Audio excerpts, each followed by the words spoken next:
여러분들은 혹시 어린 시절에 잘못하여 엄마에게 혼날까봐 하나님 이름을 부르며 도와주세요 하고 간절하게 기도한 경험이 있으십니까? 저는 그런 기억이 아주 많습니다. 하나님이 누구신지도 모르는데 어른들에게 혼날 것 같을 때마다 무심결에 하나님의 이름을 부르고 도움을 청했습니다. 누가 하나님의 이름을 가르쳐 준 적도 없고 들은 기억이 없는데 말입니다. 그런데 희한하게도 그렇게 하나님 이름을 부르고 도와달라고 할 때마다 그 기도가 이루어진 것 같습니다. 그렇게 우리 인간은 하나님을 의존하며 살아가도록 하나님께서 창조하셨다는 것입니다. 하나님에 대하여 아무것도 모르고 믿음이 뭔지도 모르는 가운데에서도 하나님의 이름을 부르면 그분이 도와줄 것이라는 막연한 믿음이 제게 있었다는 것입니다. 사랑하는 여러분, 믿음이란 무엇일까요? 믿음은 한 사람의 모든 것을 결정하는 기본적인 관계라고 할 수 있습니다. 믿음이 없이는 관계가 지속될 수 없고 몇 번의 만남으로 끝나기 마련인 것입니다. 믿음은 곧 신뢰이기 때문입니다. 신뢰가 바탕이 되어야만 관계는 시간이 갈수록 두터워지고 깊어지면서 아름답고 굳건한 관계를 이어나갈 수 있는 것입니다.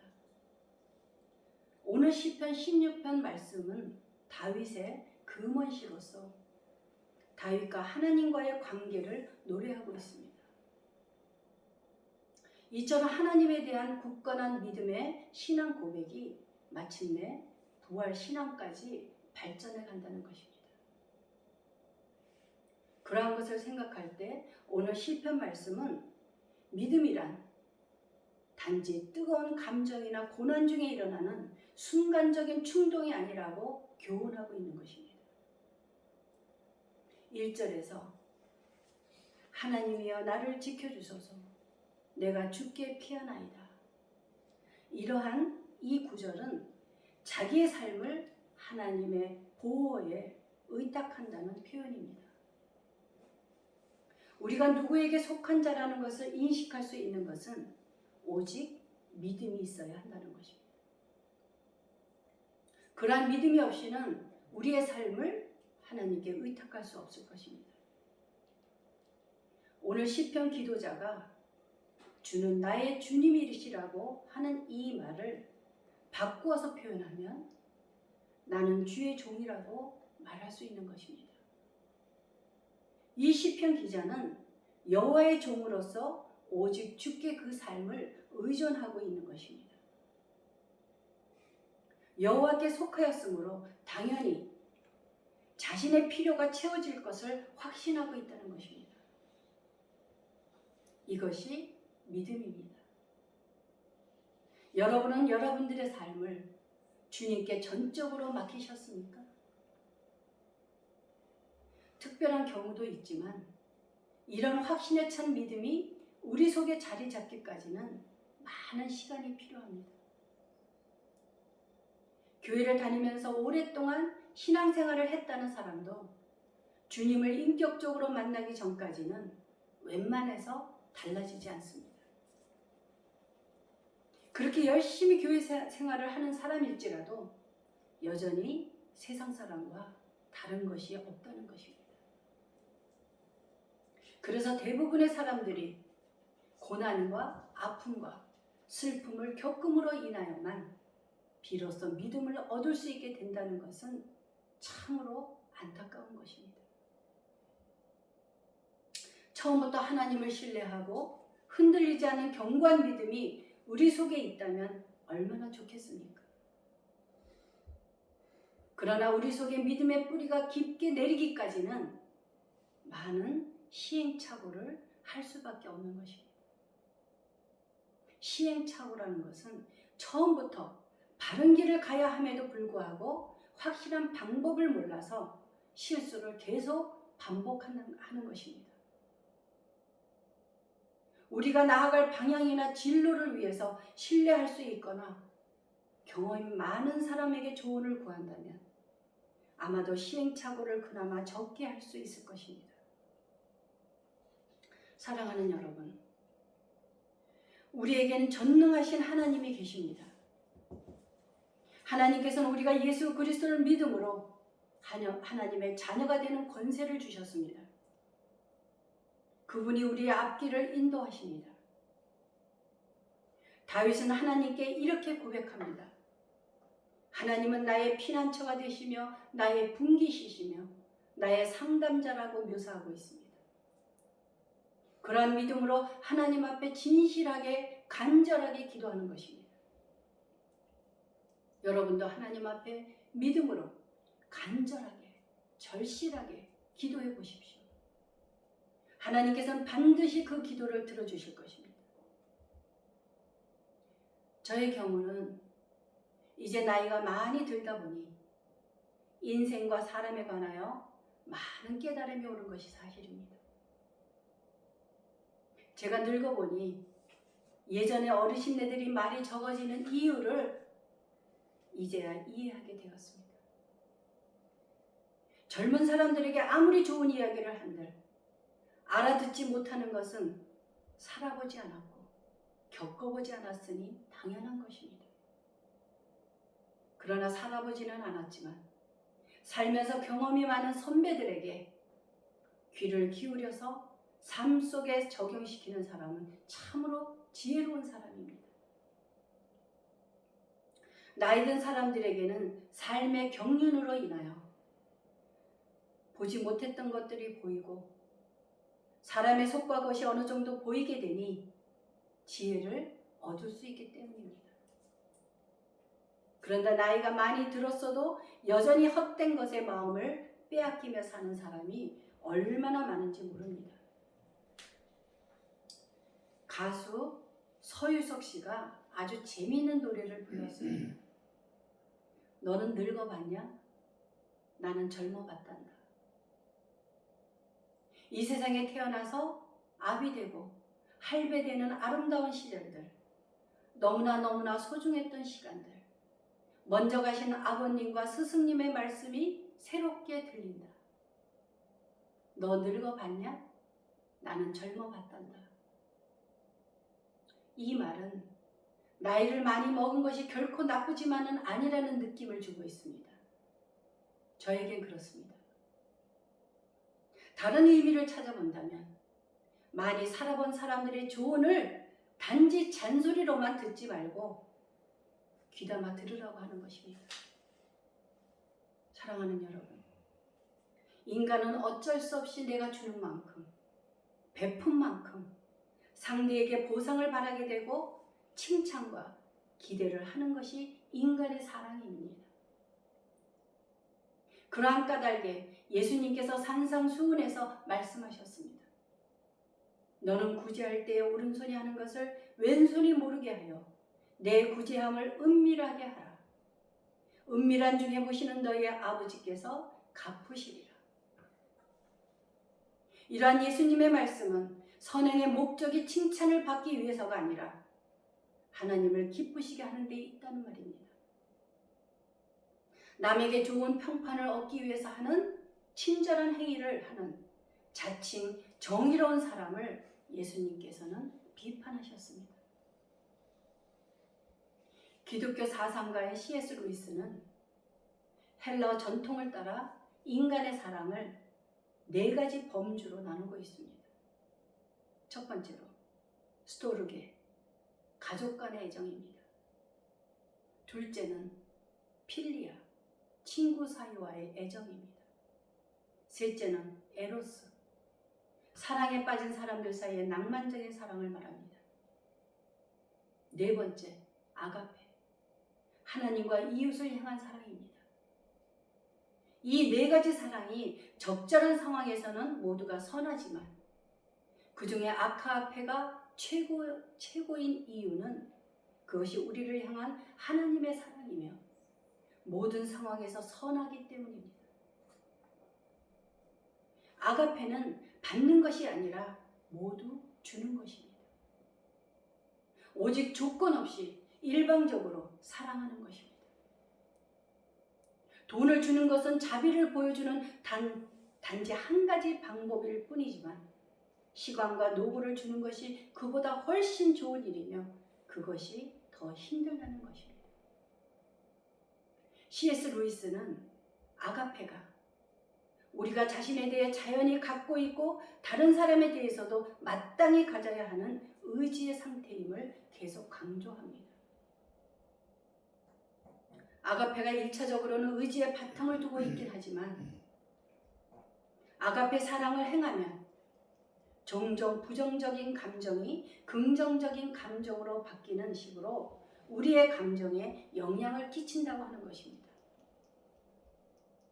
모든 성공적 관계는 물론 모임과 조직 내 관계의 열쇠가 되는 것이 바로 아가페 사랑이라고 말하고 있습니다. 아가페 사랑을 한다는 것은 참으로 어려운 이야기입니다. 하나를 주면 하나를 받으려 하고 칭찬 내지는 보상을 은근히 바라는 것이 바로 인간의 사랑입니다.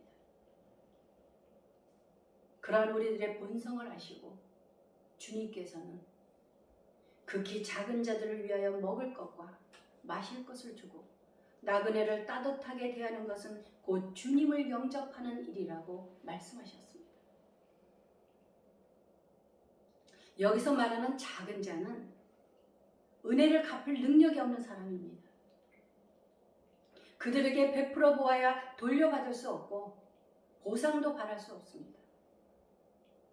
그러한 사람에게 선행을 하는 것이 바로 하나님이 원하시는 믿음의 사람이라고 하는 것입니다.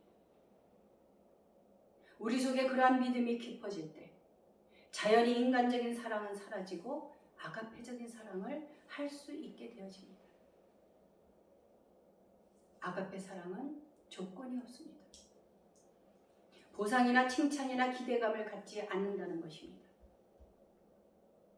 그러나 은밀하게 행하는 우리들의 선행을 통하여 은밀히 보시는 하나님께서 다 갚아주신다고 약속하셨습니다. 사람에게 칭찬을 받는 것으로 이미 상급이 없어진다면 그것은 하나님의 뜻을 행한 것이 아니라 인간적인 사랑으로 끝나고 마는 것입니다. 세상 사람들은 믿음이 없어도 많은 사람을 구제하고 선행을 하는 경우가 있습니다. 그것은 인간의 의로 행하는 것이기에 자기 만족으로 끝나는 것입니다. 우리가 기도할 때에 예수님의 이름으로 기도하는 것이 그 이유입니다. 우리는 아무런 공로가 없지만 예수님의 이름으로 나아갈 수 있고 기도할 수 있는 특권을 받은 것입니다. 이제 두 번째로 믿음이란 여호와께 생각을 집중하는 것입니다. 내가 여호와를 항상 내 앞에 모시며 그가 나의 오른쪽에 계심으로 내가 흔들리지 아니하리로다. 기도자는 하나님께서 교훈하시는 분으로 자신의 앞에 계시고 또 지키시는 분으로 그의 옆에 계신다는 굳건한 믿음을 가지고 있습니다. 그러므로 자신이 비틀거리지 않을 것을 확신하고 또 자기의 양심이 자기를 바른 길에서 벗어나지 않게 할 것을 믿고 있는 것입니다. 이 시편 기자는 찬양을 통하여 여호와를 그의 중심에 두고 있습니다. 여호와께 모든 생각을 집중하고 있는 도구로 찬양하고 있는 것입니다. 우리가 찬양을 부르며 하나님을 경배할 때 주님께서 기뻐하시며 영광을 받으시는 것입니다. 찬양을 통하여 이 시편 기자는 여호와의 능력과 인자하심을 깨달음으로써 그의 하찮은 일로 인하여 염려하거나 불안해하지 않는다는 것입니다. 사랑하는 여러분, 기억하십시오. 하나님은 찬양 속에 거하십니다. 시편 69편 30절에서 이렇게 말씀합니다. 내가 노래로 하나님의 이름을 찬송하며 감사함으로 하나님을 위대하시다 하리니 사랑하는 여러분, 우리 속에 그분을 향한 믿음이 충만하다면 우리의 질병은 어느 사이인가 떠나고 말 것입니다. 또한 우리의 문제들이 해결되는 역사가 일어날 것입니다. 그 체험을 통하여 여러분들이 하나님께서 살아계심을 확신할 수 있기를 바랍니다. 하나님께서는 지금도 살아계셔서 역사하십니다. 그 믿음으로 하나님과 나와의 관계를 고백해 보십시오. 여러분들은 세상에 태어나서 가장 잘한 일이 무엇입니까? 저와 가까운 친구 딸은 자기가 평생에 태어나서 가장 잘한 것이 지금의 남편을 만난 것이고 다시 태어나도 그 남편을 다시 만나겠노라고 말합니다. 참으로 대견하고 아주 귀한 것입니다. 그러한 사랑의 고백을 우리가 하나님께 하게 된다면 얼마나 좋겠습니까? 여호와는 내 주시며 내 하나님이고 나의 운명이며 나의 홍계이시며 내 동반자요 나의 보호자이시다. 이 모두는 바로 여호와는 나의 인생이라고 고백하는 것입니다. 이 시편 기자는 주밖에는 나의 복이 없도다라고 고백합니다. 믿음은 하나님 없이는 자신의 미래를 생각할 수 없는 신앙의 사람들이 굳이 부활이나 내세의 교리에 얽매이지 않게 합니다.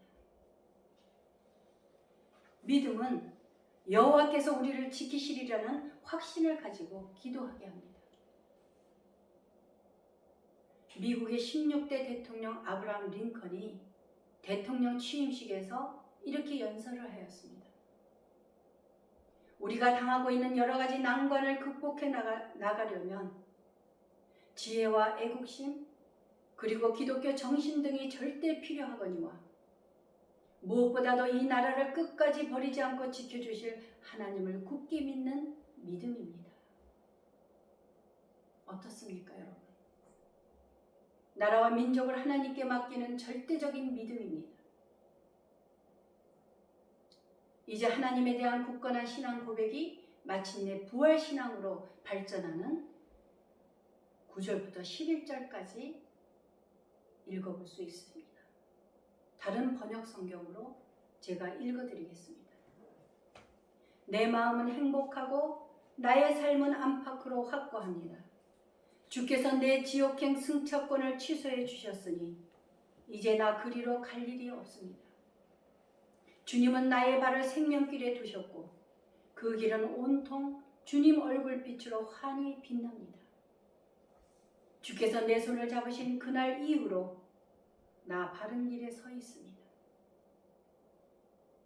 사도행전 13장 35절을 보게 되면 예수님이 부활하신 지 50일째 되는 오순절 설교에서 베드로는 오늘 말씀을 인용하면서 예수님의 부활을 확증하고 있습니다. 또 다른 시편에 일렀으되 주의 거룩한 자로 썩음을 당하지 않게 하시리라 하셨느니라.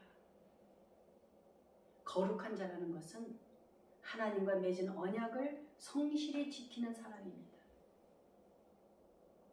본문 10절에서 주의 거룩한 자를 멸망시키지 않으실 것이라는 이 말씀은 옛 그리스어 번역본을 따른 것인데 히브리어 본문에서는 구덩이, 무덤을 보지 않게 하실 것이니로다로 되어 있습니다.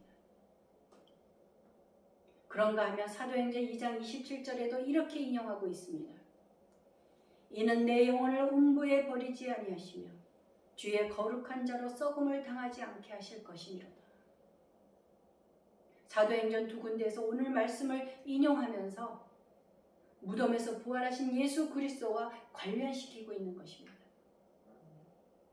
사랑하는 여러분, 믿음은 죽음의 권세에서 우리를 구원하시는 주님을 알게 하고 기쁨에 찬 확신을 가지게 합니다. 하나님의 섭리에 의해 믿는 자들이 생명을 유지할 때 단순히 수명만 연장되는 것이 아니라 하나님의 계시다는 기쁨과 즐거움을 얻게 하신다는 것입니다. 이 시편 기자에게 있어서 생명이란 하나님의 임재를 누릴 수 있음을 의미하는 것입니다. 믿음은 생명의 근원이 되시는 여호와 하나님에 대한 집착과 헌신과 의지를 통해 생명에 대한 자신감을 얻게 한다는 것입니다. 에레미야가 3장 24절에서 보게 되면 모든 것을 잃고도 극심한 공경 가운데에서도 희망을 품고 있다는 것입니다. 내 심령에 이르기를 여호와는 나의 기업이시니 그러므로 내가 그를 바라리라 하도다. 기다리는 자들에게나 구하는 영혼들에게 여호와는 선하시도다. 사랑하는 여러분,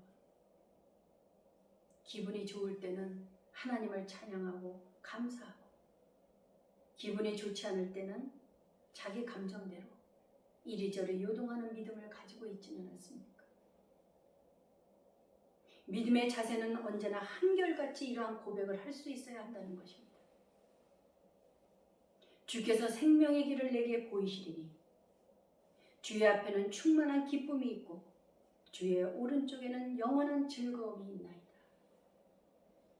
우리가 그러한 믿음을 소유할 때 하나님은 우리 삶의 터전이 되시며 우리의 생활을 윤택하게 하실 것입니다. 그리고 우리에게 생명의 길을 보여주실 것입니다. 기도하시겠습니다.